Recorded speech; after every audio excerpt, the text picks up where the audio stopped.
Okay, let's see if the voice comes up. Okay, I'm here. All right, good stuff. First step, check and see what frequency those radios are capable of operating on. Secondly, you would have to apply for an ECRN license. That can take up to 2 years before you get it. I'm not joking. Okay, but okay, all right. Then part of that licensing process wants to know the make, the model, the brand.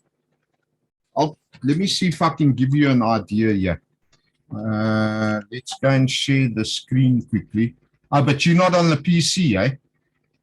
No, I think I can make it bigger.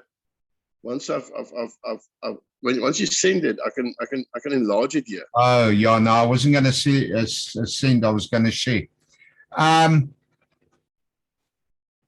But you can always send it mail it to me. No, I'm going to open the web page up. I'm not, you don't have access there. You wouldn't be able to have a look at it unless you were registered, and that takes up to a week to register. Okay, so basically, it can take up to 2 years to get your radio license, your spectrum allocation. During the application process, one, you've got to be a properly constituted organization, company, business, in order to make the application. Thirdly, you need to specify the equipment that you are going to be using, including the type approval numbers. If the equipment is not type approved, you're not going to get your license. You're going to pay the application fee and they're going to reject it. And then if you decide to get new radios, which are type approved, you've got to apply then again, put in the information, and then you're going to wait up to 2 years again. Now, this is a conversation I have had with many people and a lot of people down in the Free State. And it's just not gonna work for you guys at all. Okay, the radios that I currently have now is 438 to 470 megahertz. Okay, 438. So already those radios are wrong, because 440 to 4.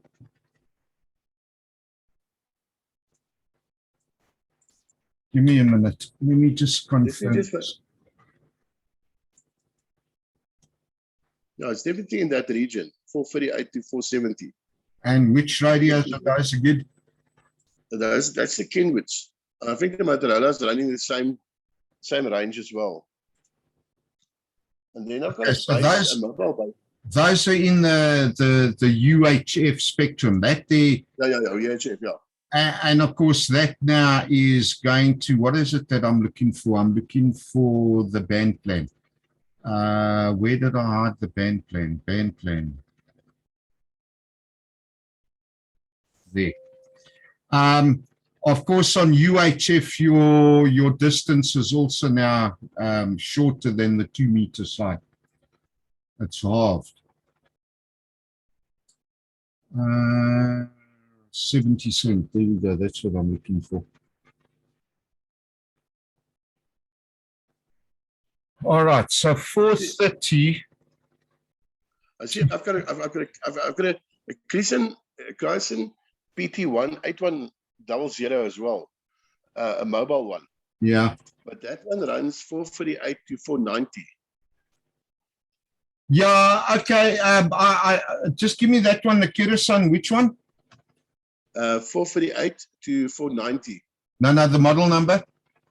PT 8100. 8100.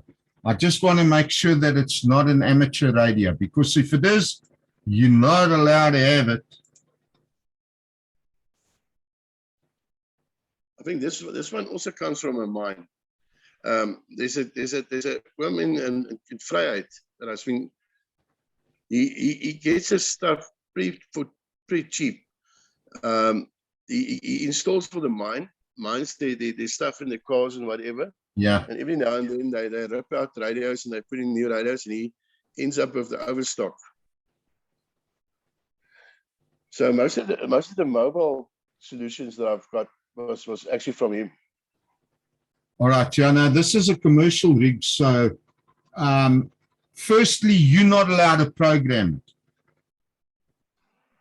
Yeah, but you can. If I give him, if we decide on a frequency, he can program it for me before he sends it down to me. Yeah, well, So if he's a I registered, won't program it. if he's a registered radio dealer, I know I might sound argumentative, but there's method in my madness here. The law categorically states that a radio dealer may not program, repair, be in possession of radio equipment of people who do not have licenses. Registered radio dealers actually have to keep a record of it. It's like the Firearm Controls Act. Let me put it to you that way. It's working literally on the same basis.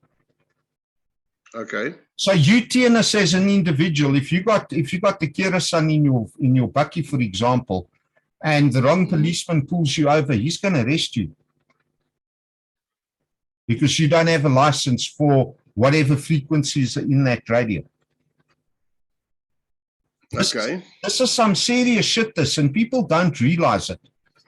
You know, a lot of, especially guys our age, we came up through Burt Reynolds and Cannonball Run and what was that? What was that other one?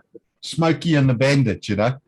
And and we think, yeah, no, you know, that's how radio works. No, radio doesn't work like that in this country or in the world. And people are being locked up on a regular basis and nobody knows about it. All right, so you got the 438 to 490, that's fine, but you need to have a commercial license before you can go testing anything with those radios. I will send even the handheld ones. Even the handheld ones, it's illegal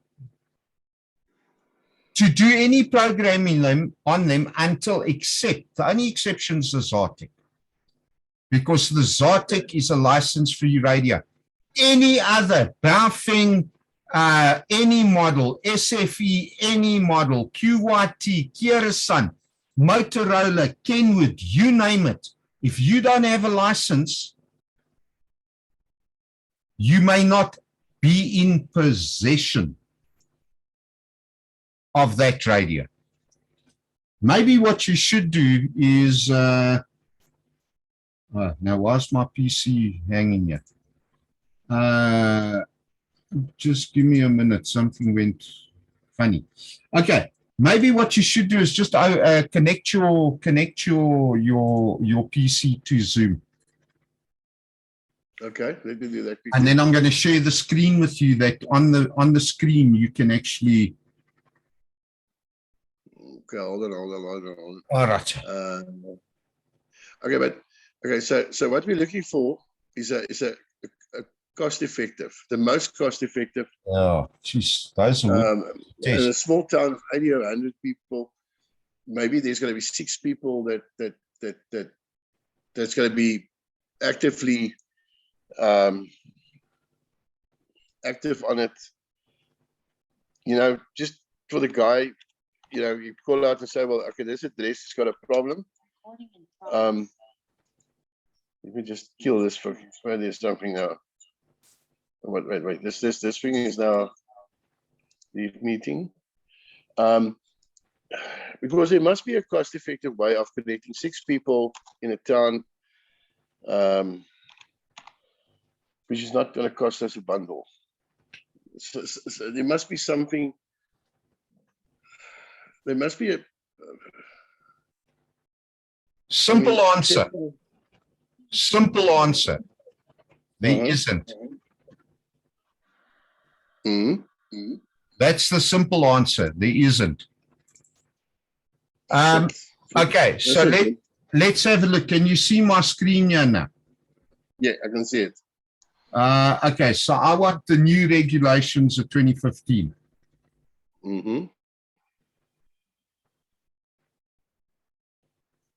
I just want to make it a little bit bigger, and I'm going to say dealer. Let's just have a look. Any person who deals, let's turn that off. Right.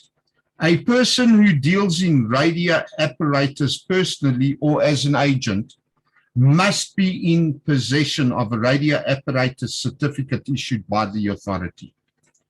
But that's you. No, If I buy the radio from you, no, that's that's for me. any person. If you take that Kira song and sell it to the next door neighbor, you are dealing in radio apparatus. Okay, but And okay, I'm not going to do that. To do that, you need the radio apparatus certificate issued by the authority. What you can do is sell it to me because I've got that authority. That's a different that's what I'm saying. So we can cut that one out because we buy, if we want to buy 5, we buy 5 from you. Yeah, but you're talking about this other chap that will program it. Radio apparatus in the possession of an apparatus dealer must be disconnected. That's fine. The dealer can demonstrate the workings of the equipment. Now look at this. This is a dealer. Only when the authority has issued a radio frequency spectrum license for that purpose to him or her. So not even a radio dealer can take a radio and say, hey, look, yeah, this is how it works. Testing 1, 2, 3, 4, 5. Okay. He has to have a legitimate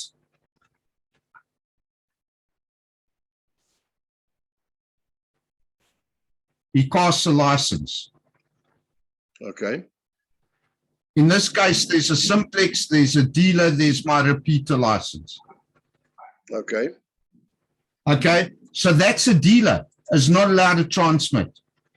A radio apparatus dealer must not sell, hire out, donate, or in any manner supply or install any radio apparatus or effect any repairs to any apparatus for any person unless the person is entitled to have that in his possession. Okay.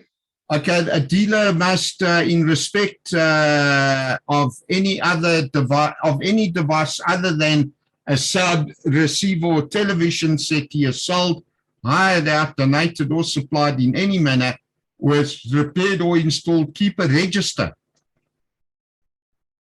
Okay. Name and address, date of transaction, description, and type of the equipment. The serial number, the frequency, and the number where applicable of the call sign that is supplied, the call sign number, expiry date, etc., etc. That register must be retained for a period of 3 years. Okay, a radio dealer. If you bring me a radio and you come to collect it and you haven't got a license, by law, I'm not allowed to give you your radio back. Okay. If you bring me a radio and it's screwed, then I must deal with it. If it's damaged, dispose.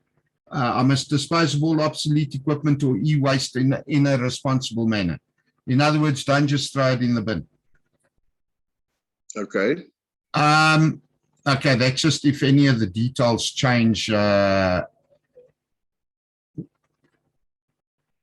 Dealer certificates can only be given to South African citizens and registered companies. Okay. All right. So now possession. Let's see what they say about possession. No, that's dealer. I want possession.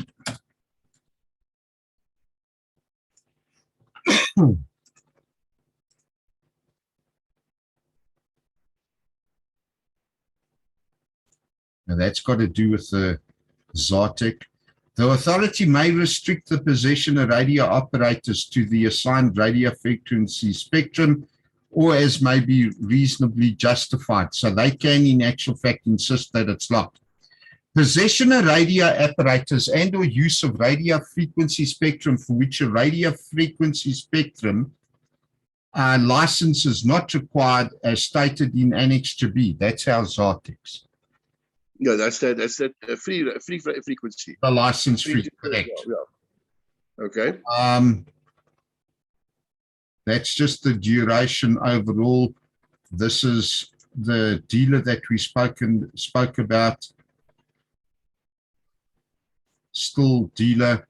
Okay, now this is the radio amateur equipment, and that's why I said I need to know if that Kira song is an amateur radio or commercial radio. If it was an amateur radio, you must be in possession of REC, you must have a radio operator certificate, and of course a Class A license must be issued to the radio amateur. Amateur radio license, listener's license, authorizes the holder to acquire and be in possession of radio apparatus for the reception of amateur radio signals only. Okay.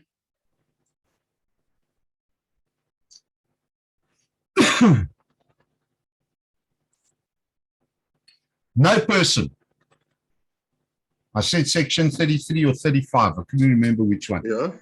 No person must use, which you want to try and do to test if it works across town, or have in his possession, which you state you have, any radio receiving apparatus which is capable of continuous tuning and can be tuned to bands above 30 megs, except in the following instances. So what they're saying is, unless the radio equipment is for international broadcasting or the radio amateur bands, you may not have it. Or if you are part of a recognized responsible disaster relief organization and or authorized agency, you may not have that. Our loophole? No. The disaster relief? No, you're not a disaster relief organization. Can we in between the CPF cert or a new entity, can't we? Nope. The register a disaster relief organization? Nope.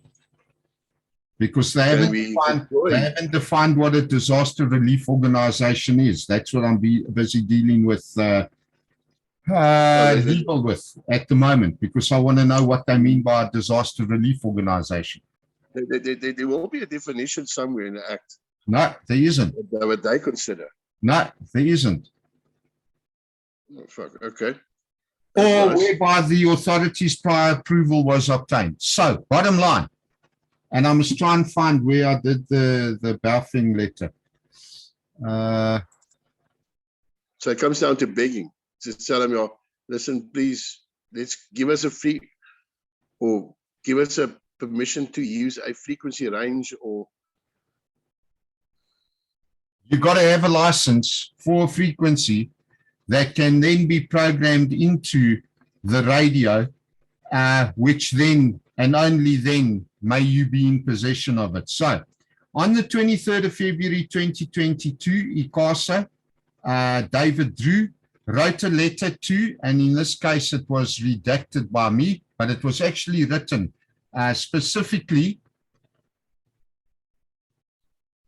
for the CPF members.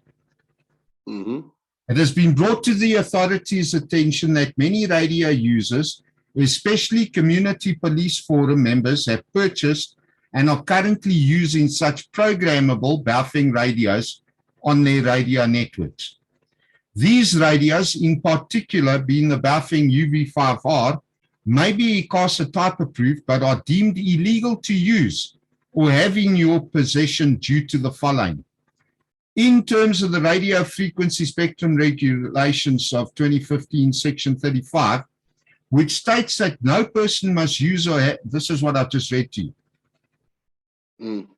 Exactly the same as what I've read. Any person who contravenes these regulations. Now he says specifically the UV5R, but it's all the other radio equipment above 30 megs. Any person who contravenes these regulations is liable to a fine not exceeding 200,000 Rand. There are other parts of these regulations that take you up to the 5 million part. Okay, but now, say for instance, our CPF now, you sign in for our CPF now in Pretoria. You sign in for a shift. Yeah. They issue with extra amount of equipment, the bulletproof, what are this, what are that, and a radio. Right. The CPF. The CPF must be licensed, because that radio belongs to them and it's being utilized for CPF activities. Okay, so then it's fine. I mean, Then as long it's as- fine. Oh, okay. All right. Okay. All right. Because okay. yeah, it says section 38, subject to section 32(1) and 35 of the Act. Let's just go back to 32.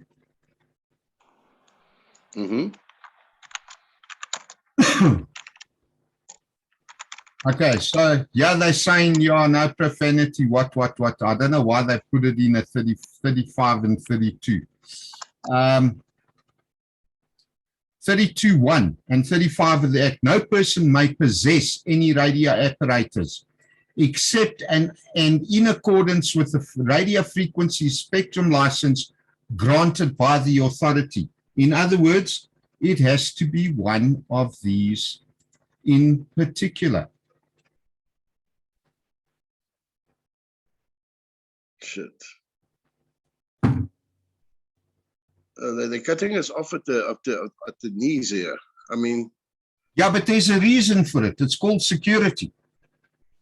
Because even now, as a CPF, I mean, you know, the CPF, the Suidlanders, AfriForum, all of them, yeah, they all went off to China malls and they bought all of these radios. And look, dude, let's be quite honest. We know that there are people out there that are looking at ways of bringing us down on our knees.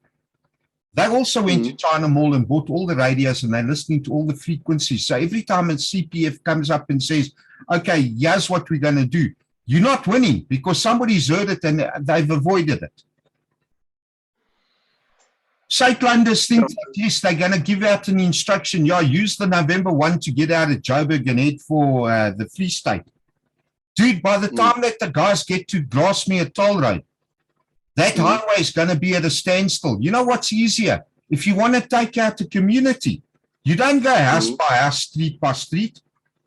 You get them on a major roadway, you block them off at the front, block them off at the back. They got nowhere to go. You walk down the center lane with the fucking AK-47, you go pop, pop, pop, pop, pop the whole way down. Yeah. Okay, so this is why ICASA have got this in place to try and prevent this. It hasn't happened, unfortunately. There's a big thing about licensing in this country at the moment, especially since we saw what happened in KZN with unrest last year and the number of arrests that have been made, where the UV5R in particular has been found in the possession of the alleged perpetrators. So you can see here now that there is a very specific purpose that is listed for the license. Okay. And only after the motivation has gone through and you can prove your case, you will never get it for 6 or 7 or 10 people. When I said to you earlier on this evening, you know, if you get 50 volunteers out there, then as CERT, I could, in actual fact, even using your address as a base, license, or at least apply for a license. That could take up to 2 years. Because there is a 50-kilometer radius stipulation on the license of area of use. So even my CERT licenses, which I make available at a charge to my CERT volunteers, they can only work and use that. And I've got a repeater here. I've got a CERT repeater sitting right under my desk. Okay. I don't know if you know the Rurikwoord area. Yeah, slightly. My mom stays there in the other crane. Well, then you know where the Florida fire station is and you know where that spa is that's got the train on the pavement. That's where I am. I'm on one of the highest points throughout Joburg, sitting here. I've got a repeater under my desk.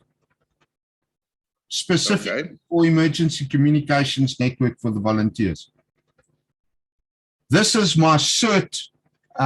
It's in the name of MCOM PDY Limited because as a non-profit company, the board of directors took the decision that we will not do any business transactions through the non-profit company at all. The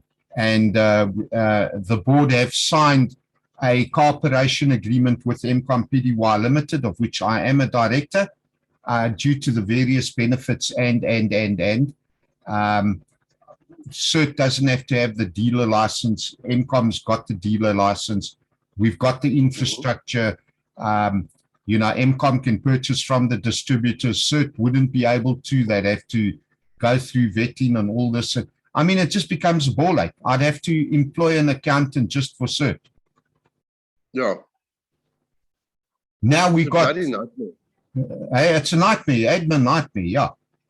So you can see there is a very specific manner within which they are doing this.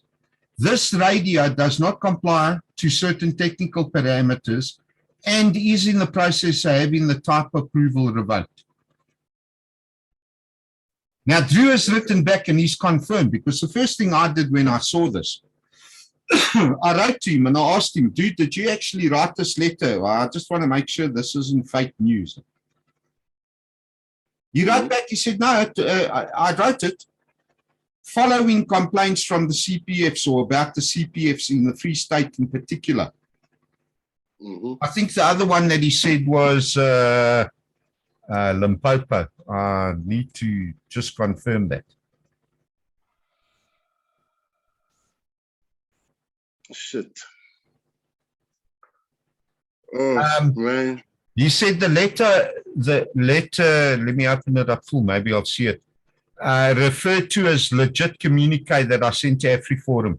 The communique was requested by them to address their members due to various problems they and other legal radio users were experiencing in the Bloemfontein and Free State areas. There we go.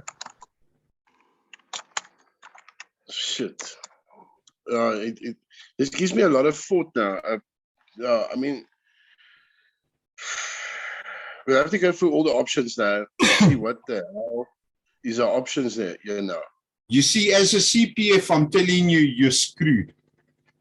You could try the Marnet frequency, but even there, you're going to find that band conditions might not work, and the radio equipment is very expensive. It's far more expensive than the UHF, VHF. Which equipment is that? Well, RTS is the only one that actually supplies it at the moment. Mid-band mid-range radio equipment, there's very little that is available. And now you need to be careful, because going back to section 38 of the frequency regs, okay, with the radio frequency spectrum license granted by the authority, in other words, that one there. Okay.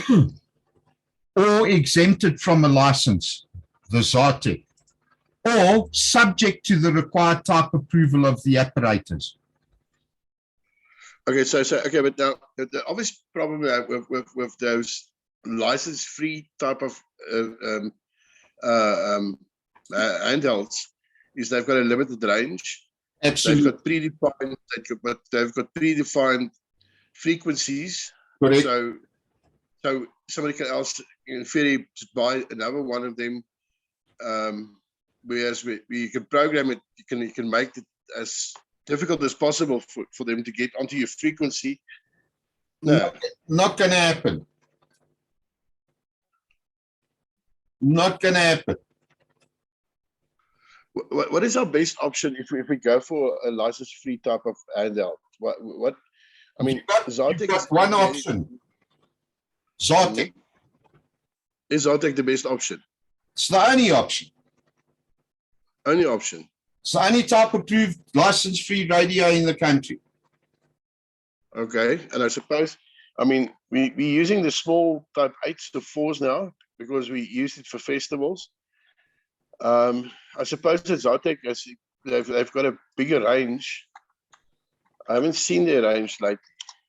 So yeah, but you got to be careful that when you go into any shop and you buy a radio, it must have that ICASA type approval certificate and sticker on it.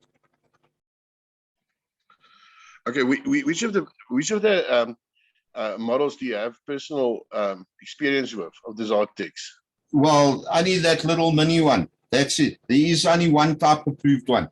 And I threw them out. One of them died. I think I still got one floating around just somewhere.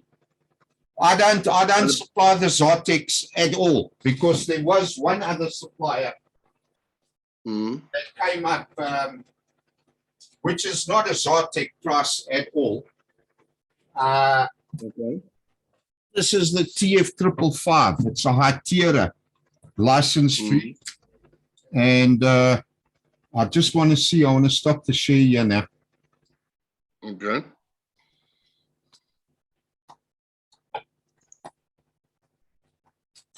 I just want to. Okay, now I'm going to try and, I don't know if it'll focus. Okay. It's the 515. You see that little gold silver certificate that's stuck in the middle between the red and the white band on the left and right? Yes, yes. That's the type approval. Okay. Okay. What model is that? This is our Hytera. I saw that name somewhere along the line. That's all the equipment I supply are Hyteras.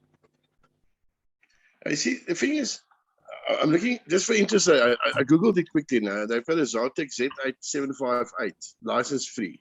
Yeah. Now they reckon your extra long range, 600 meters to 1.2 kilometers indoors, 2 to 6 kilometers outdoors, and then 10 to 30 kilometers from an elevated line of sight.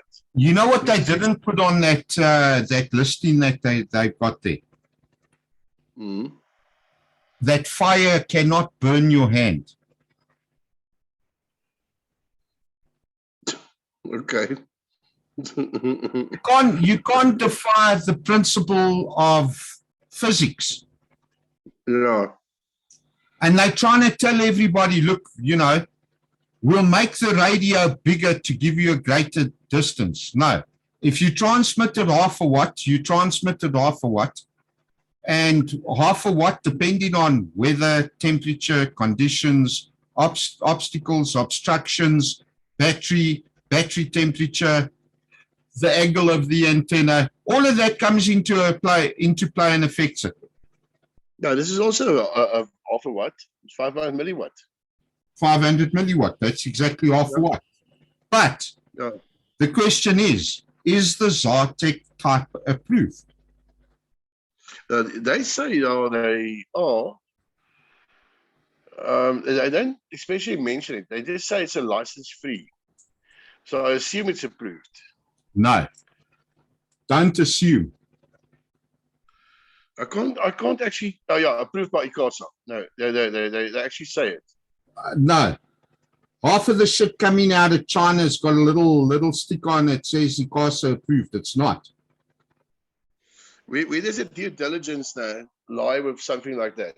So I mean, if a reputable company now, okay, this is now, they're not, I don't know how reputable, or they call themselves Metal Detectors South Africa. So they sell metal detectors and radios and snake garters and whatever. And they sell, okay, so they've got radios here. So I suppose that the website doesn't look too bad.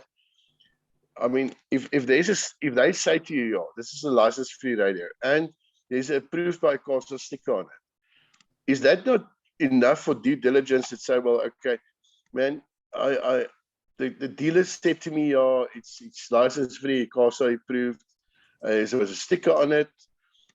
Is that not the end of my due diligence if this thing is legal or not? No, because you need to understand the type approval regulation, which is a totally different regulation altogether. That regulation stipulates what the certificate must look like, where it must be on the radio, and where it must be on the box. And okay, but no, okay, I understand that, man. You can, say, okay, well, I'll go to the shop and I'll inspect it. That's all fair and well. But like now, because they say approved by ICASA, where's the type approval number? Prove that it's just because they've said it's there doesn't mean it is. But I mean, okay, but where does it stop your responsibility as a normal buyer of the equipment. That, I mean, how much research do you have to do? I mean, if the dealer says, "Yo, it's a CASA approved," it says it's a CASA approved. Ah, It's got a sticker. ignorance doesn't get you out of the law. That's why I said you need to there's know a slightly different of ignorance, at least, because that. I looked at the CASA Act that you showed me now. I mean, that's a bloody nightmare document. I don't think any reasonable or normal person would be able to read that document and make heads or tails of certain sections of it. I mean, I understand. I hear what you're saying, what the fines are and what the consequences are here. But I mean, at one stage or another, you must say, yes, like the consumer made a reasonable effort to ensure that this thing is legal, and then they must screw up either the importer, the dealer, or the manufacturer, or somebody. I mean, it's like, I don't want to feel foul of them. I mean, and I made the joke about the FM transmitter now, but you know, it's that 18-year-old in you that wants to do a 16-year-old. I still want a radio station, but I have now much more food for thought here regarding the consequences of my actions. It sounds like it can be nasty. Well, let's go and have a look and see how nasty it can be.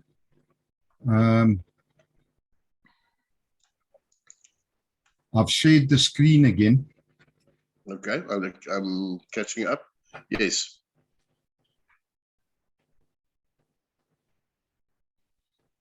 You see, where you said you wanted to go and test, even here, it's covered. You need to get special permission, and then it can only last for a certain amount of time.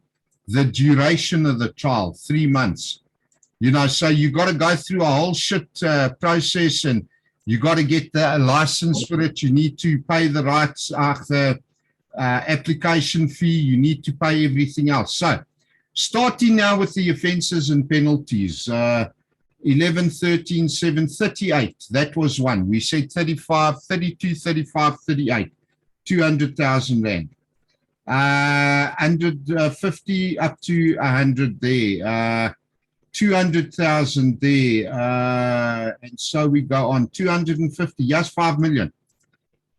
Any person who contravenes 38, 1 and 2 of the regulations. Whoa, we put 38 in as one of the things we got to be careful of. That can take you up to a fine not exceeding 5 million rand.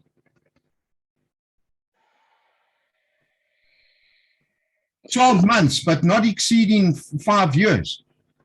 Don't do it, dude. Not with our skin color in this country. Don't do it. The wrong cop, that's it. You're done. Shit. And this is why the general public should be making contact with legitimate dealers. But then you got these other clowns and cowboys that, they'll do it because, you know, they're in for a quick buck. But at the end of the day, all they're doing is they're causing cuck for everybody else. Yeah. But it seems like this 0.5 megawatt, half a watt. Yeah, the 500 milliwatt number. So it seems like if you stick to that or below that, there's certain ways of getting away with it. As long as your broadcast power is not high. I mean, but again, we know both that the half a watt is not much. I mean, even the microphones that they use for live concerts, they're also on the FM frequency. Yeah, but then they've been approved for a microphone use only. You're not allowed to do it for anything else. You see, the thing is that what I was hoping for is that the specific transmitters, I was looking at the FM transmitters. They're getting away with it in America. They use it for two purposes, more or less. For outside broadcast at churches, so that people can sit in their car and listen to the sermon, and for strangely enough, for drive-ins. So yeah, but like that's where that broadcast license comes into play. It's one of the levels of the broadcast license. You see, I was thinking, I mean, I've got all the time in a day now sitting here in Rosendal with 80 or 100 people, whatever it is. So I was contemplating putting up a widescreen and running a small little bioscope, like a drive-in, because I've got a huge premises next to me open, and I've got a huge two premises next to that. So I was thinking of showing movies and broadcasting the sound, and I've got a whole parking lot that people can, a felt, not a parking lot. Just to get some life into these people. Okay. Something different. So I was thinking, let me broadcast that onto FM frequency, and then I can sit in the car and I can fruit on fry and do picnic and whatever. No. We're probably going to time out chat again, but this is the CASA website. You see, you've got a broadcasting spectrum and you've got a radio frequency. The minute that you go into the broadcasting, like that concept of the drive-in, you need to, in actual fact, make an application. Yeah. Okay. And then the money starts the money's going to start correct. Adding up. Correct. Now, the other thing I wanted to show you here quickly, I went to that webpage of yours and you were telling me they state it's approved by ECRN. Yeah, that's the one. Yeah. Yeah, okay, that's the 720. Now, what I picked up, which you didn't mention to me, is that one at 500 or half a watt is license free. But look at this, we got the second one, which is at 2 watts, and they state license is required. Okay, so if you pick a frequency that in between 400 and 470, you can select it to go to 2 watts. No. If your radio can transmit to 2 watts, you need a license for it. But if you keep it, if you keep it to 446, then you no. This is where they're misleading you, because the type approval regulations and the way that it is approved, the half a watt may not be programmed, number one. Number two, you cannot modify any settings of the radio at all. That's why it is license free. And then because it exceeds half a watt, now you need a license. This radio is ECRN approved. Yeah, I just had a look at their document now. Let me make it a bit bigger. There's the TA 720 sitting right here. And it's licensed for 2 watts. You need a frequency spectrum license to be in possession of that radio. No choice.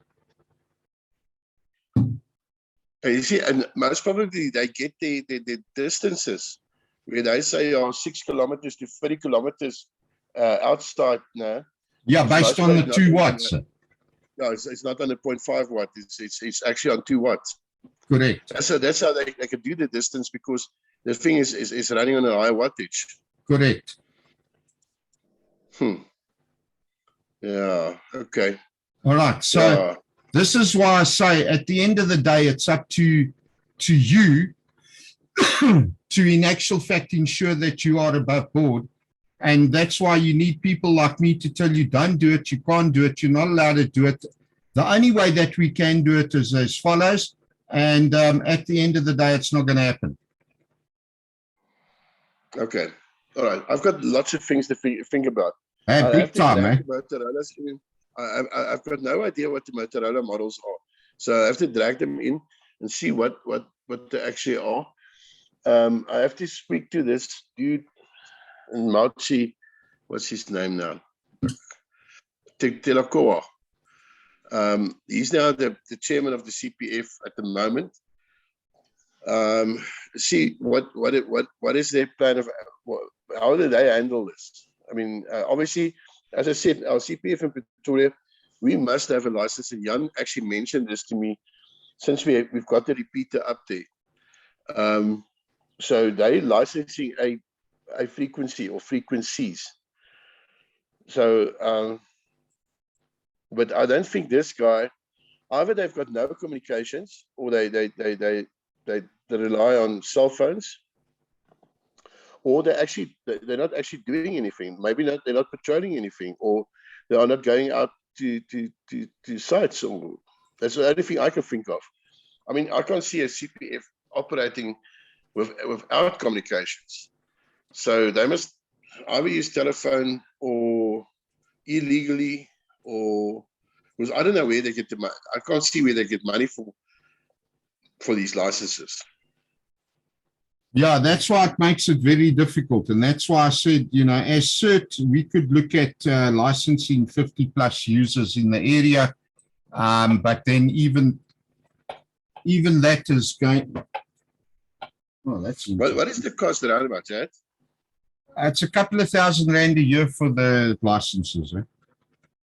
How much? Does the license then include 50 users? 15K a year.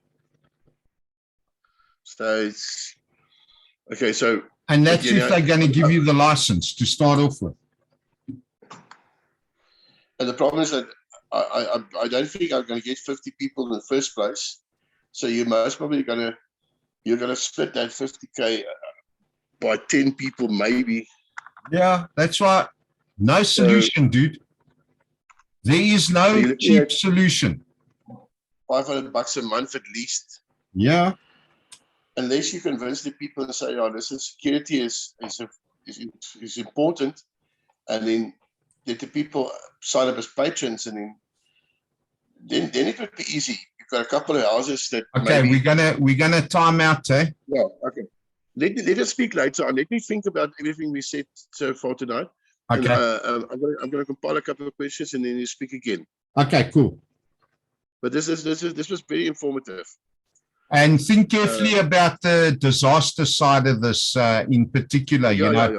I know what you're saying about the CPF, but you never know. You might be at that time in your life where you need to shift your focus a bit. Eh? Yeah, no. I think they go hand in hand, and especially in this area where we're so distant from everything. So the disaster section is extremely important. Our disasters come from three things. It's either man-made,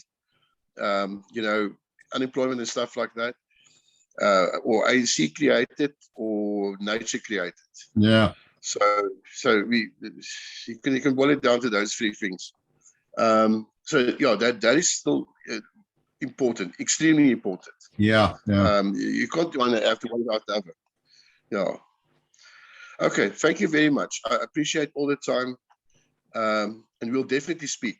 All right, as soon as possible. I'm going back to Pretoria for a couple of days, but then by that time I would have had either another hairy brain idea,